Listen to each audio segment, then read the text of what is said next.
ये मुल्क हमारा है। इस मुल्क में 700 साल हमने जहां बानी और हुक्मरानी की। ये चार मीनार तुम्हारा है, ये किले गोलकुंडा तुम्हारा है, ये दारुल सलाम तुम्हारा है, ये कुतुब मीनार तुम्हारा है, वो ताजमहल की खूबसूरती तुम्हारी है, अरे सब कुछ तुम्हारा है। आवाम के दिल में जगह नहीं रहेगी, कोई आएगा नहीं। मैं तमाम कैमरामैन और फोटोग्राफर से ये दरखास्त करता हूं, जरा एक बार पीछे मुड़कर देखिए और एक तस्वीर निकालिए जब मेरी पूरी आवाम दोनों हाथ ऊंचे करके दिखाएगी कि हम कितने लोग यहाँ पर आए।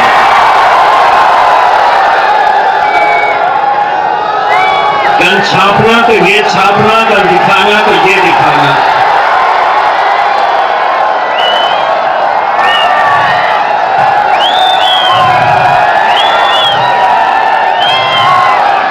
चलिए बैठ जाइए, मिल गया उनको जो मिलना था। अब कितने छापेंगे, कितने दिखाएंगे, कितने छापेंगे, कितने दिखाएंगे। 1 मिनट के बाद मैं तमाम आवाम से यह अपील करूंगा, मोबाइल सबके हाथ में है, मोबाइल की लाइट चालू करके एक तस्वीर वैसे भी दिखाई जाएगी उन्हें कि कितने सारे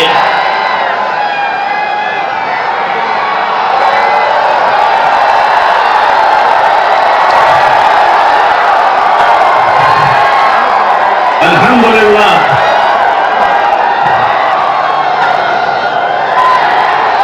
और उस रोशनी के ऊपर लहराता हुआ तिरंगा एक पैगाम देने के लिए आया है कि हम यहाँ पर सिर्फ इलेक्शन लड़ने के लिए नहीं आए हैं, बल्कि लोगों का दिल जीतने के लिए आए हैं।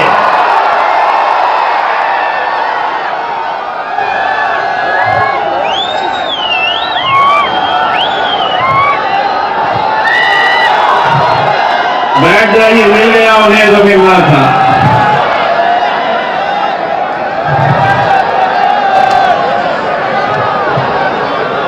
अब आपका काम हो गया है, अब मेरा काम। अब हम बैटिंग करने के लिए यहाँ पर खड़े हैं। चौके और छक्कों के अलावा हम रनिंग देते ही नहीं हैं। मैं चौके मारूंगा, मेरे बाद जो मेरे नायक आएंगे वो बॉल सीधा ग्राउंड के बाहर जाएगा। भाइयों, मैं आप लोगों से सबसे पहले तो शुक्रिया अदा करना चाहूंगा। ये आप लोगों की ही मोहब्बत है जिसकी वजह से आज मजलिस इत्तेहाद और मुस्लिमीन यहां पर आपके बीच आई है। हम जब कुछ दिन पहले यहां पर पहली मर्तबा आए और यहां पर आने के बाद मैं और वारिस पठान जब कुछ लोगों से मिले, नौजवानों से बातचीत की, उनके जोश और जज्बे को जब हमने देखा तो मैंने उसी दिन रात में असद साहब को फोन करके एक बात कही। असद साहब को मैंने ये बताया कि अक्सर टीवी के अंदर हम एक ऐड देखा करते हैं, एक हीरो आते हैं और ये कहते हैं उस दिन तो गुजारो गुजरात में। आए हम, अब 2 दिन के अंदर क्या करके जाएंगे आपको समझ में आएगा हमारे जाने के बाद। मुझे ये बताया गया है साबिर भाई की तरफ से, जो हमारे मजलिस इत्तेहाद और मुस्लिमीन के गुजरात के सदर हैं, उन्होंने कहा कि एक बड़े नेता ने, कांग्रेस पार्टी के एक विधायक ने ये कहा है कि मैं देखता हूं मजलिस गुजरात में कैसे आती है, मैं उसे जवाब देता हूं अब ये पब्लिक देखेगी तू घर कैसे जाता है, वापस अपने घर कैसे जाकर बैठता है। गए वो दिन डरने के, डराने के। अब मजलिस इत्तेहाद और मुस्लिमीन आई है, ईद का जवाब पत्थर से देने की ताकत रखते हैं। अल्हम्दुलिल्लाह, जिस जबान में तुम बात करेंगे जवाब उसी जबान में मिलेगा। तुमने कहा कि मैं देखता हूं कि कैसे आती है मजलिस, जबान से जवाब दूं।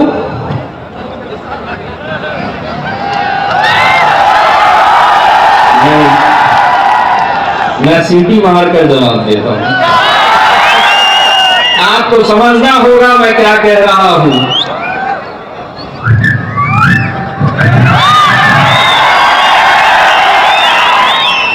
मिट्टू बेटे, मिट्टू बेटे,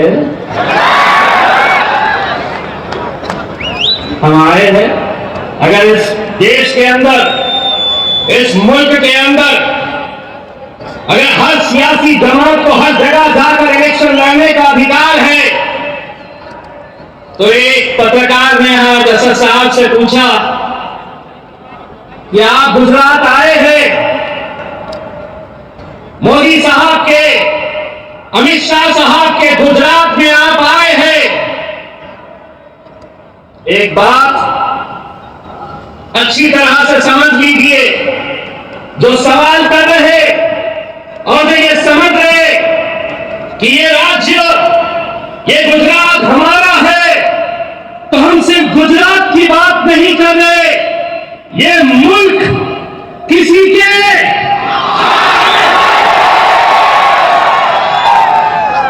ये मुल्क किसी के। आधा मैंने बोला, आधा ये बोले। अब ये पुलिस वाले, ये मीडिया वाले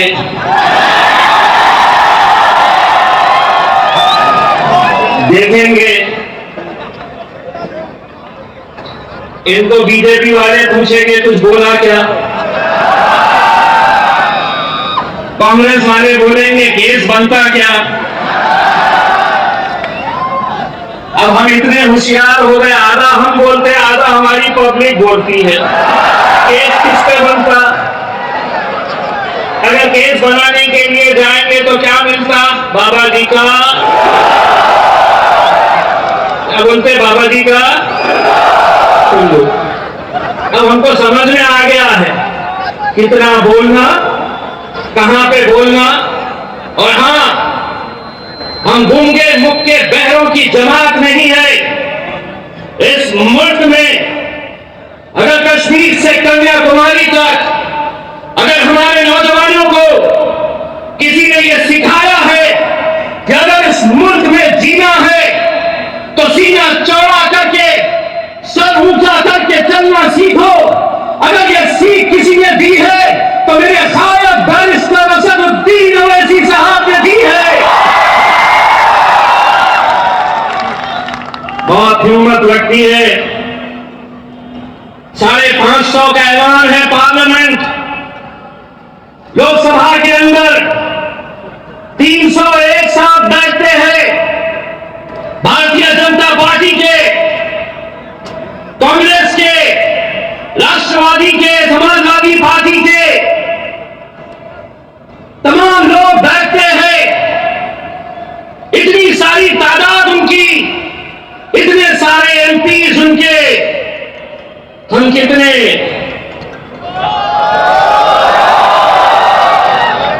तो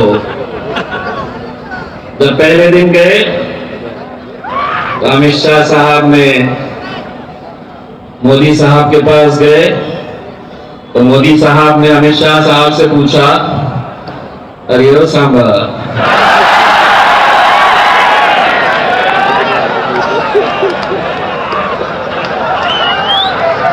अरे ओ सांबा, कितने आदमी है रे? 2। सांबा भी जवाब सिर्फ 2 नहीं दिया। सांबा ने कहा है तो 2, लेकिन 200 पे भारी है।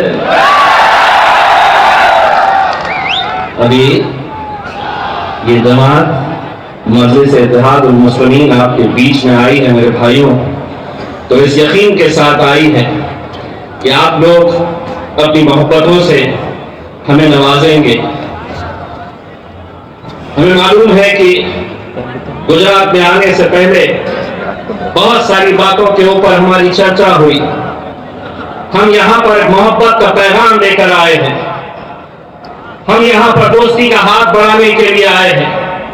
तमाम जाति, धर्म और मजहब के लोगों को ये बताने के लिए आए हैं कि हाँ, मजलिस इत्तेहाद और मुस्लिमीन मुसलमानों के मुद्दे उठाती है, लेकिन हम हमारे हिंदू भाइयों की भी उतनी ही इज्जत करते हैं। आज सुबह जब हम हमारे महेश भाई वसावा साहब और छोटू भाई वसावा साहब के घर पर थे, जिनके साथ हमने उनकी पार्टी के साथ अलायंस किया है, उनके साथ मिलकर हम ये इलेक्शन लड़ेंगे, जब महेश भाई स्टेज पर खड़े थे तकरीर देने के लिए, उसी वक्त अजान हुई, महेश भाई खामोश बैठ गए उस अजान का एहतराम करने के लिए। ये मेरे मुल्क की तहजीब है,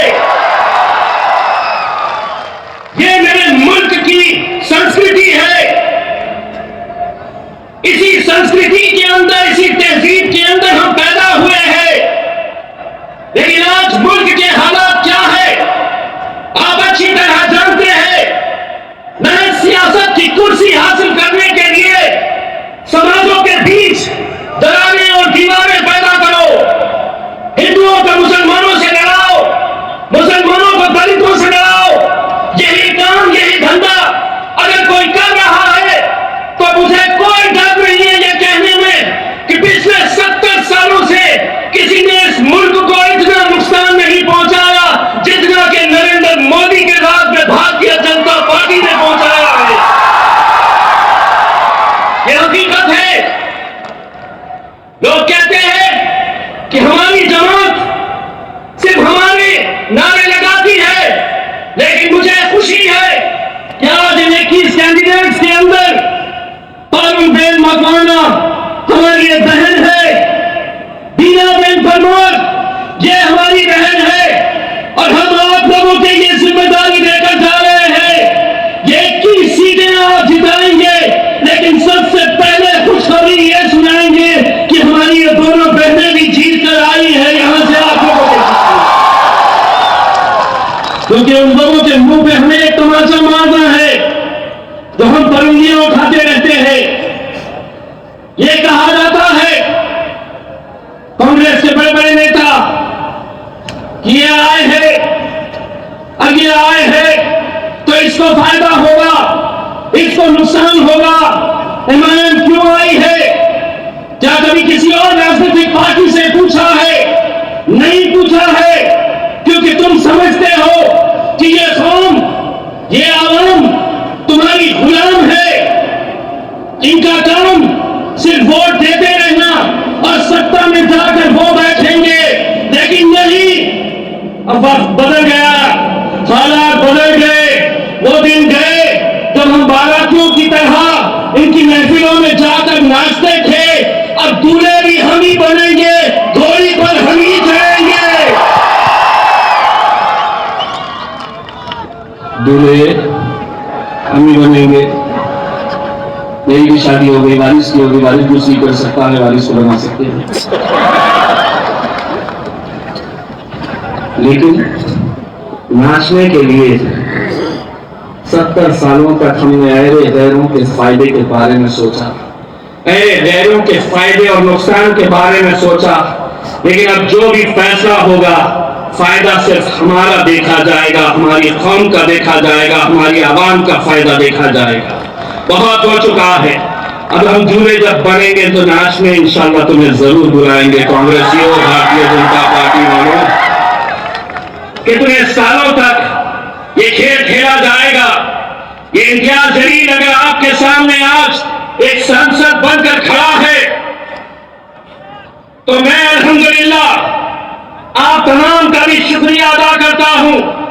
मुझे आपने वोट नहीं दिया, लेकिन मुझे यकीन है इलेक्शन के उस दिन जब काउंटिंग हो रही थी तो आपने अपनी दुआओं से मुझे नवाजा। इसीलिए आज अल्हम्दुलिल्लाह ये जीत हमें नसीब हुई, ये जीत हमें नसीब हुई।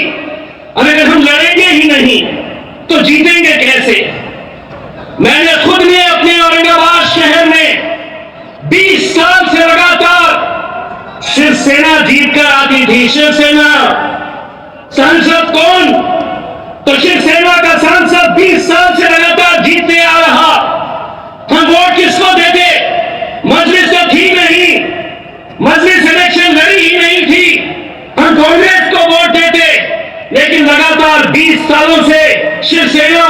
जीत कर इलेक्शन की जरूरत नहीं, शिवसेना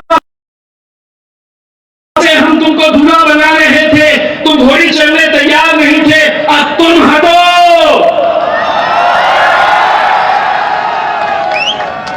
हम बताते हैं जीता कैसे जाता है। और अल्हम्दुलिल्लाह जब हम एक ताकत बनकर खड़े रहे, मुत्तहिद हुए, तो हमने ये दिखाया कि हमारी ताकत क्या है। और अगर हम औरंगाबाद में ये कर सकते हैं तो इंशाअल्लाह हम अहमदाबाद में भी करके दिखाएंगे। बस एक काम करें, बहुत सारे लोग आएंगे बहकाने के लिए, बहुत सारी अलग अलग बातें की जाएगी कि नहीं इनके आने से ये होगा, सबकी सुनो, सबकी सुनो। और आखिर में उठते उठते उनको कहो कि 70 सालों से तेरी सुन रहा था, मेरी सुन, तुझको जितना बोलना है बोले, लेकिन इस बार तो इंशाअल्लाह पतंग पर ही मोहर लगेगी मेरी। और ये जज्बा लेकर अगर आप जाएंगे तो यकीनन मजलिस इत्तेहाद और मुस्लिमीन को यहां पर कामयाबी मिलेगी। मेरे भाइयों, आज मुल्क के हालात कैसे हैं आप अच्छी तरह से जानते हैं।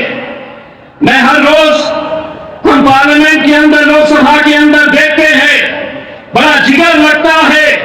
कभी सोच के देखिए कि सामने 300 एमपीज बैठे हुए, जैसे ही असद साहब खड़े रहते हैं अलग अलग तरह के नारे लगाना शुरू करते हैं। वो कहते हैं कि नहीं, असद साहब ने बोलना नहीं चाहिए, लेकिन जिस शख्स ने हमको बोलना सिखाया है वो जब खड़े रहता है तो उसने ये दुनिया को बताया है कि अगर मैं बोलूंगा तो सच बोलूंगा, मैं तुम्हारे कानों में रस घोलने के लिए नहीं आया, मैं तुम्हें गीत सुनाने के लिए नहीं आया हूं। मोदी जी, कभी कभी मेरे दिल में ख्याल आता है कि जैसे तुझको बनाया है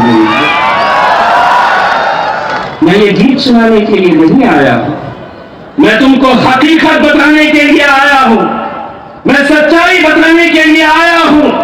और याद करो वो दिन जब CA/NRC का बिल लाया गया था, सभी ने सोच लिया था कि बड़ी आसानी के साथ, लेकिन एक शेर का जिगर चाहिए। जब मैंने देखा मेरे कायक को कि सामने मोदी साहब बैठे हैं, अमित शाह साहब बैठे हैं और 6 फुट 4 इंच के मेरे कायक खड़े रहते हैं और कहते हैं कि तुम्हारा कायदा, तुम्हारा कानून मेरी नजर में क्या है, तो देखो।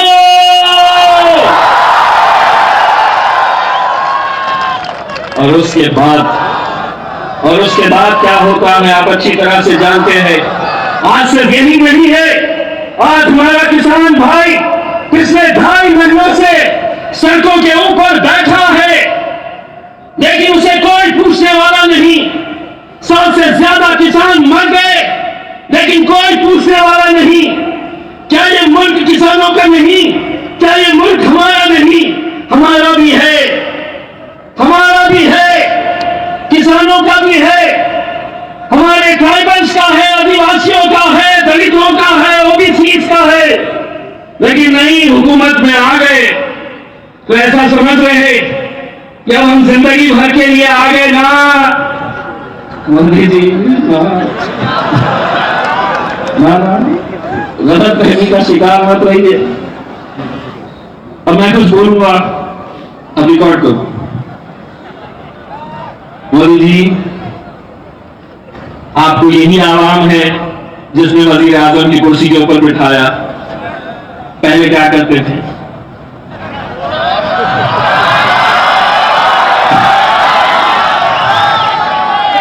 आप वजीर आजम बने हैं, किसने बनाया? किसने बनाया? जनता ने बनाया। आप पहले क्या करते थे? क्या मुझे सुन नहीं आ रहा? क्या बेचा? मैंने कुछ बोला, केस बनता, क्या मिलता? बस यही है कि कब तक इतना तड़पाओगे, कब तक इतना परेशान करोगे।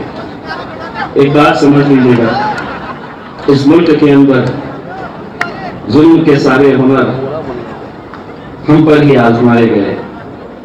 जुल्म भी हमने ही सहा और जालिम भी हम ही कहलाए।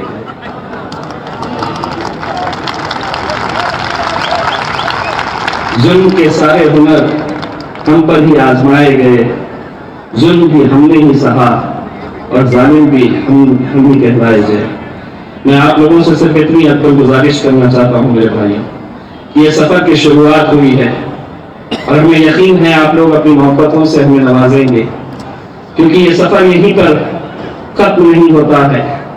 इंशाअल्लाह आगे का सफर भी हम गुजरात को एक ऐसी जगह बनाना चाहते हैं कि आने वाले वक्त के अंदर तमाम लोग मजलिस इत्तेहादुल मुस्लिमीन के साथ जुड़े, तमाम नौजवान जिनका जोश हमें कुछ देर पहले जब असद साहब जैसे ही अहमदाबाद के अंदर आए और इतने सारे नौजवानों का एक हुजूम देखा जो रास्ते के ऊपर इंतजार कर रहे थे, ये जोश को बरकरार रखिएगा।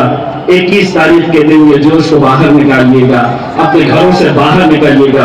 ये 21 उम्मीदवार हमारे जो खड़े हुए हैं, इनके चेहरों के अंदर ये देखिएगा, कौन क्या है मैं नहीं जानता हूँ, किसे मैं पहचानता नहीं हूँ, लेकिन हर शख्स के अंदर तुमको असदुद्दीन अवैसी साहब देखना है और अपनी मोहर असदुद्दीन अवैसी साहब को लगाना है। क्योंकि आज अगर गुजरात में हमें कामयाबी मिली तो हम भी बड़े फख्र के साथ दुनिया को बताएंगे कि हम गुजरात गए थे और हमारी आवाम ने हमको मोहब्बतों से नवाजा, अपनी ताकत हमें बख्शी।